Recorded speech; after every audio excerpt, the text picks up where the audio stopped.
I want to, in 10 minutes, transform your understanding of how this world works. Who's really in charge?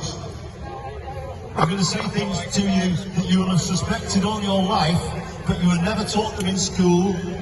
You'll never see them in the media. The politicians won't say these things, but it needs to be said out loud and you need to understand it, because these are dangerous times.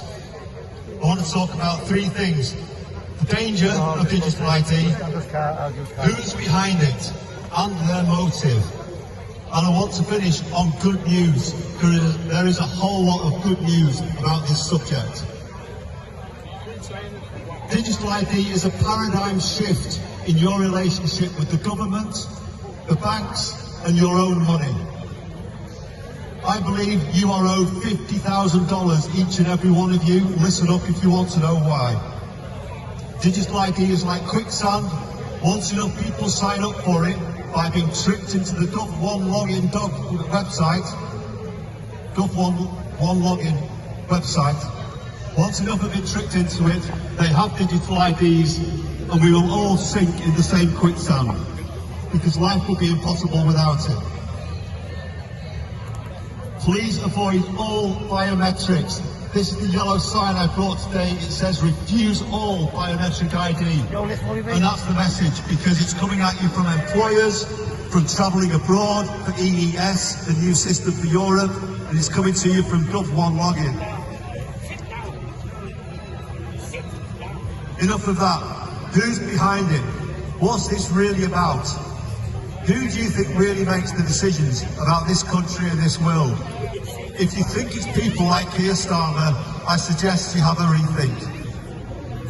Keir Starmer and politicians around the world are indebted to the global bankers. They cannot do anything without borrowing money. They borrow it and they charge it in tax for the next 30 years for your children to repay. That's where the money comes from, and that's where the influence is. There are no wars on this planet without central banks providing loans. It's the most lucrative offer of all, because when they loan for wars, it's a double win, because they get to loan money to rebuild places like Gaza after their crimes. If you don't think these people are in charge, look to JFK. He tried to bring in the greenback dollar. Governments are perfectly at will, at liberty to create their own currency with no interest rates on. What happened to him? As the song says, JFK blown away. What else do I have to say? Look to Liz Truss. You might not agree with her policies, but she was elected by the grassroots of the Tory party to lead it. She became Prime Minister, and she talked about the deep state that got rid of her, but ultimately the trump card was played by the Bank of England, who made one statement against her, and she was gone. Toast. They decide who's in charge of our country, not you. When you go along to vote for a political party, you're not choosing, you're not electing. What you're doing is choosing from two pre-selected leaders who've been rubber-stamped by this banking system, this scam of all scams. Because the UK government is £3.5 trillion in debt.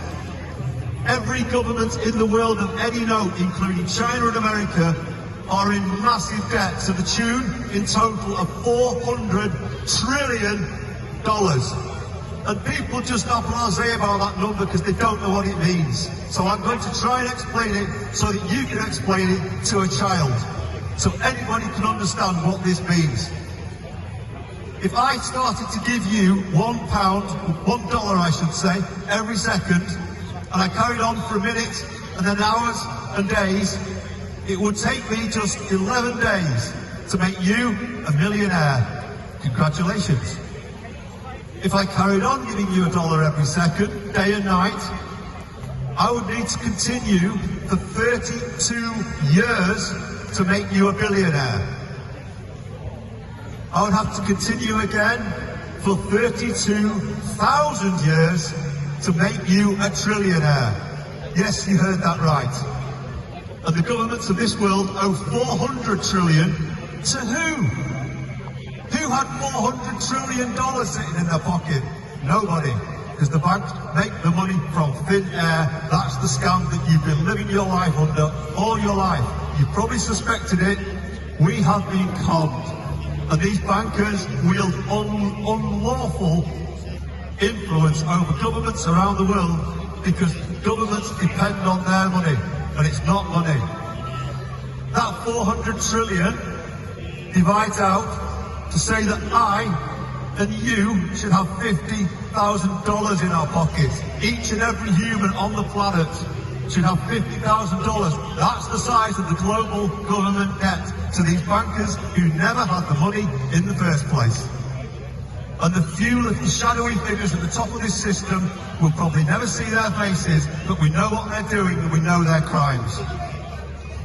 CBDC is their last desperate attempt to cling on to power because the world is awoken. The internet that they want to control us with ain't working because people have educated themselves and they know, and we're coming for those banks.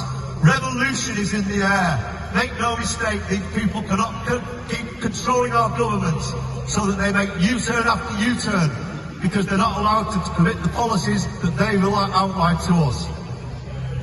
So, central bank digital currency combined with digital identity in a cashless world gives those bankers absolute personal control over you, your life, what you spend, where you go, if you're allowed to travel, can you exceed your carbon footprint, have you had too much alcohol. They can decide at the click of an instant button, algorithmically, as you walk through your life, as you walk through this shopping centre, through biometric digital identity cameras, and click for every single transaction. They know your life, but more importantly than ever, anything else, for the first time in human history, in real time, they have a system through digital identity that could stop you making that purchase based on whatever criteria they want. They will profile you.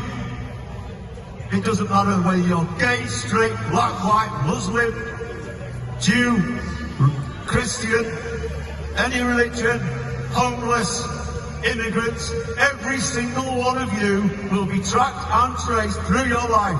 And they want to divide you so you're fighting with each other so that you don't look at who's actually causing these problems for you. You're all going to be enslaved if you keep fighting with each other. But I feel sorry for these bankers. You might be surprised to hear. I'm sorry for them, and I'm going to come on to the good news. They are petrified. They are panicking because they know the world is on their case. And this CBDC currency is their last throw of the dice to control us to the point where we can no longer make the internet searches and inform each other about what's really happening. The Great Awakening is occurring and you are part of it. Every day people are seeing the light. And in this country, the bad news for the bankers is that we have a system of common law heritage which casts itself across 70 other countries through case law. We impact on the world in this country and we can make a decisive difference. We have the right to say no. We are only ruled by consent. We do not have, it's a contract that they're offering to us and we can say no. And when we say no, we will have a standoff with Keir Starmer, the representative of the banking system, and we will win. The other good news, there is free news available to you wherever you look. The light paper, online or hard copy, available here. An amazing information source. UK Column News, free online. They've been doing it for years to tell you that this is coming. Please have a look at them. You can use cash every day of your life. As soon as we push back and use more and more cash, which we are doing, they are panicking because they know they can't dictate to us we can't have cash. And we push back this whole system. And finally, it's about uniting humanity. We can unite humanity through this because they are targeting the freedom of every single person on this planet. Christians, Sikhs, Muslims, Jews, black, white, gay, straight, Liverpool, Everton, Manchester, Liverpool, every single division you can find.